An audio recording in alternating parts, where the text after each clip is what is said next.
Is the Big 12 conference getting screwed as it relates to where their basketball teams are being placed on television each and every day when compared to the other power leagues? That's what we're going to talk about in this episode of Hoops from the Hills. Also, we're going to preview West Virginia's upcoming matchup against the Cincinnati Bearcats tomorrow, Sunday, February 2nd.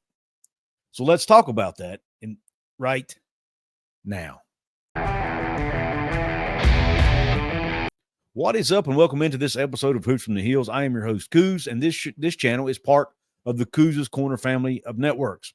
Welcome into the show. Let's go ahead and dive right in and talk about the Big 12 basketball TV schedule.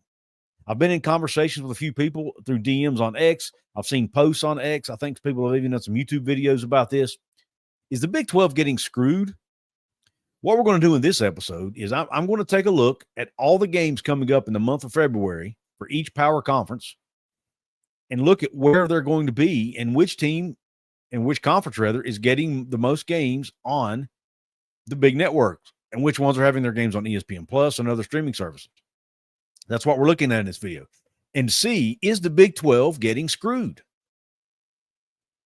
That's what we're going to talk about. Now, I didn't go back earlier in the season for the simple reason it would take hours and hours of research to do that. But I would have to do all Power 4 teams, or all Power 5 in this case, because we're including the Big East. I'd have to include all 5 power leagues in college basketball and each game in those leagues.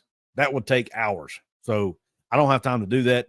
So what I did was just look at the month of February, okay? Hopefully that's gives us at least a good snapshot of what's coming up. So I'm going to do a quick screen share here, and we're going to take a look at exactly, this is a spreadsheet I put together, where these teams are playing. Now, when you look at the month, this is the month of February, starting today, February 1st, okay?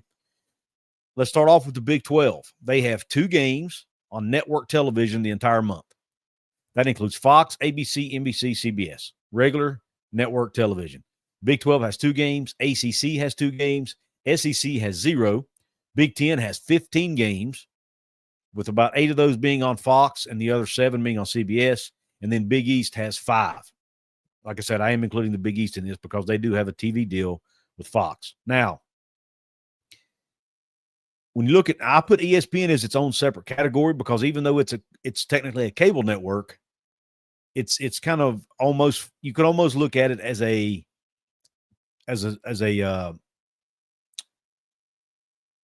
linear network, right? Because it's almost as popular, if not as popular as the Foxes, the ABCs, the NBCs.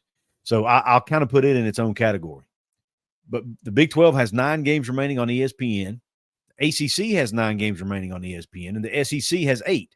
So those are the 3 conferences who have deals with the ESPN, right?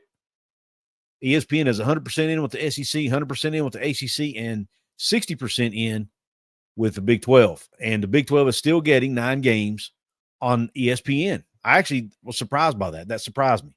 So ESPN is giving the Big 12 its share of ESPN games, at least in the month of February. Big 10, of course, has no deal with the ESPN, and neither does the Big East. Now, let's look at cable networks. When I talk cable networks, I'm talking about what I call secondary cable networks like FS1, CW, ESPN2, CBS Sports Network. Those are the networks we're looking at here. Big 12 has 13 games on networks such as those.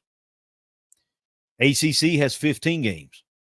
SEC only 3 games on those networks. The Big 10 with 14. And then the Big East actually has 26 of their remaining 37 games on secondary cable networks. So I thought that was interesting. That shows you that the Power 4 leagues of Big 12, ACC, SEC, and Big 10 are getting precedent on the channels like ESPN and whatnot. All right. Now let's look at the streaming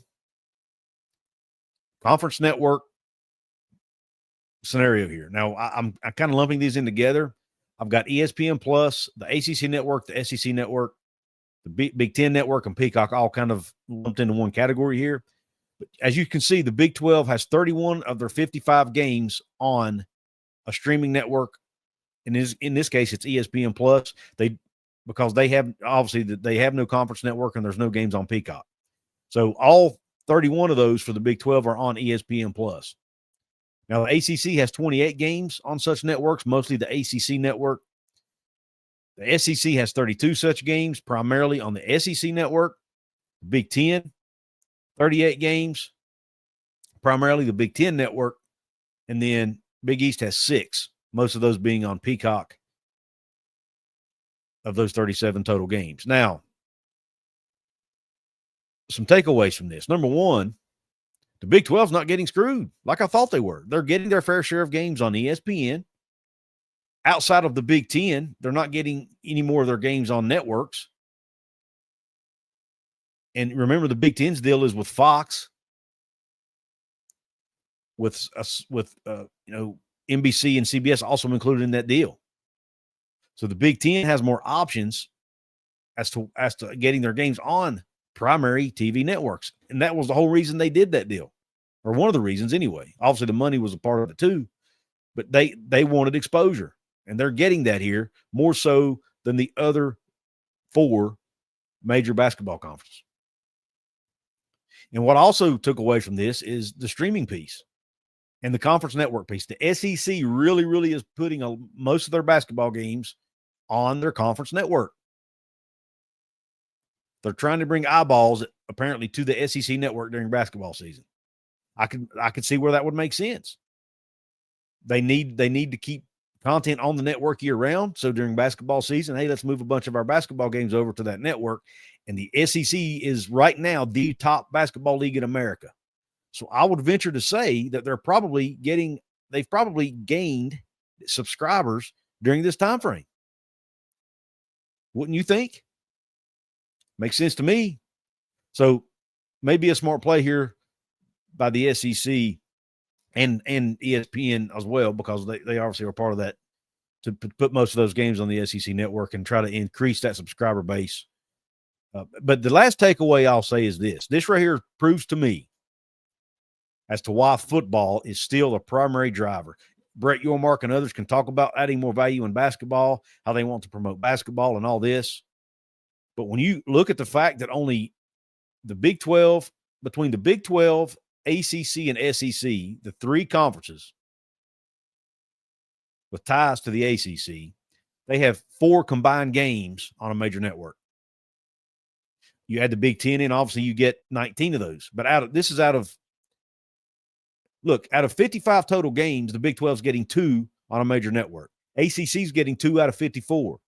Big 10 is getting 15 out of 67. Still not a very high percentage. SEC has 0 games remaining on a major TV network. So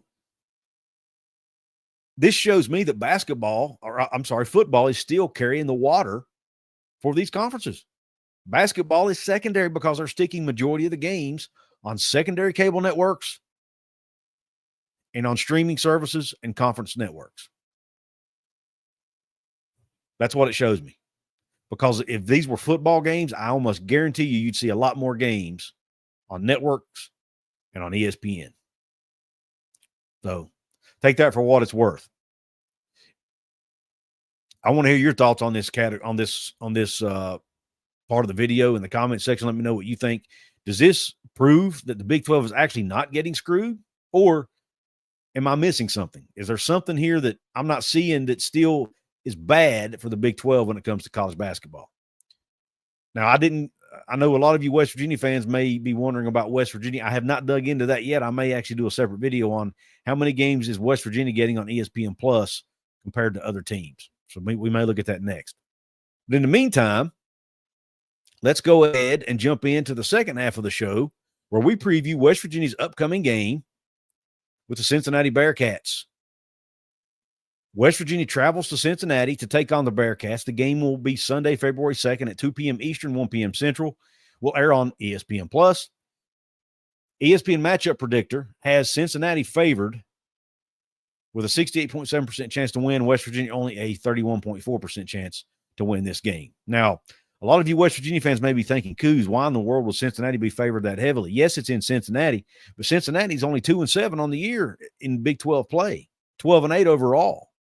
They're also on a 3-game losing streak, just like West Virginia. Why would they be favored so heavily outside of being a home game? Well, I'm here to tell you, I can understand why when diving into the numbers, and that's what I'm going to talk about right now.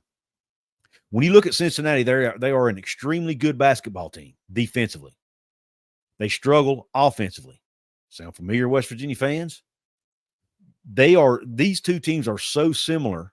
When you look at their numbers and dive into the advanced stats, they're so similar. It's amazing.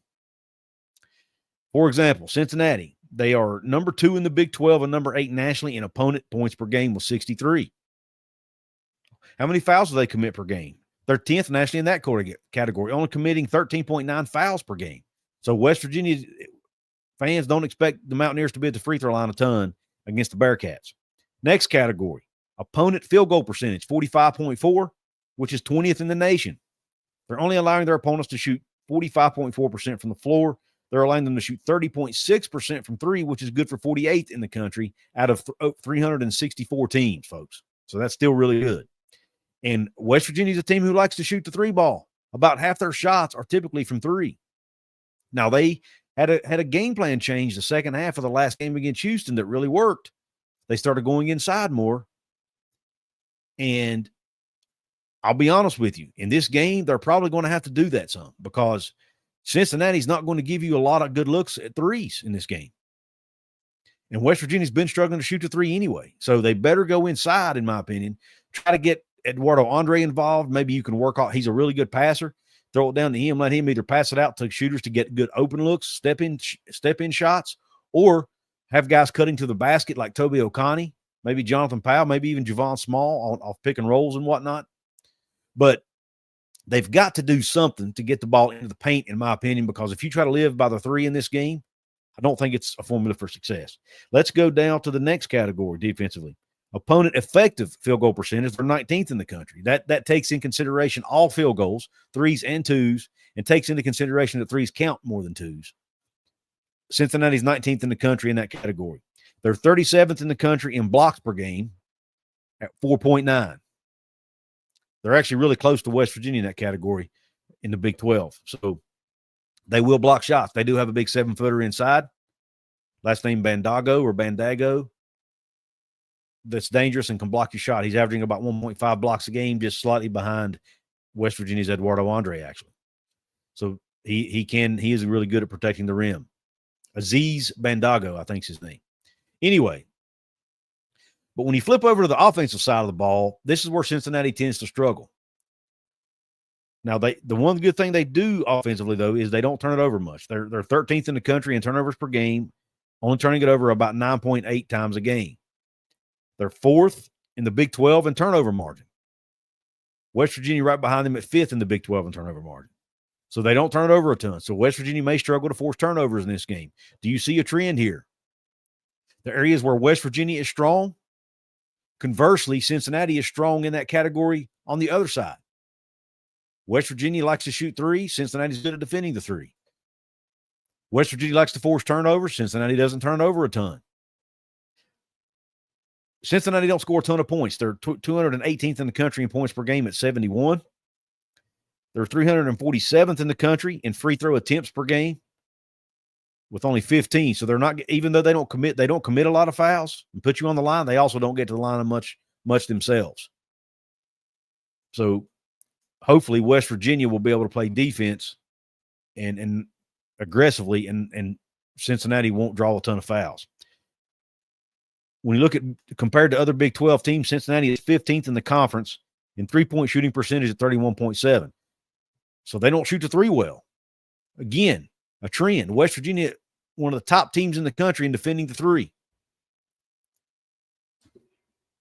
Cincinnati doesn't shoot well from three anyway. So kind of, to me, this is not a great matchup for the Mountaineers, in my opinion. Now, I'll give you my score prediction in just a minute. I do not love this matchup for the Mountaineers. Cincinnati only shoots 65% from the free throw line. I talked about them not shooting a ton of free throws. Well, even though they don't shoot a ton, they have the second fewest attempts in the Big 12. They're still not shooting at a high percentage. They're only shooting 65%.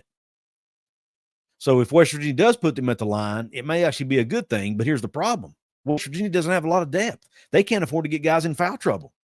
So being overly aggressive and not worrying about fouls is not a good philosophy here for West Virginia because of your depth. So again, it's an area that I'm not sure West Virginia will be able to take advantage of. The only thing that we can hope for is that West Virginia finally starts making some three-point shots more consistently. And maybe their inside game works a little better on the offensive end like it did in the second half against Houston. And we're also going to need to see West Virginia be uber aggressive on defense with a high level of intensity like they were also in the second half against Houston. And heck, maybe even throw out some full court press. That seems to be working when they do it. You can't do it the whole game because of their lack of depth, but if you can do it in spots or maybe do it in the second half to help either get momentum or build a lead, whatever, depending on the halftime situation. Maybe do it in the second half. I don't know. We'll see what happens there. But let's talk about some individual guys to look out for Cincinnati. You've got their leading scorer is Simas Lukosius, averaging 12.2 points a game. He also leads the team in minutes with 28 minutes a game.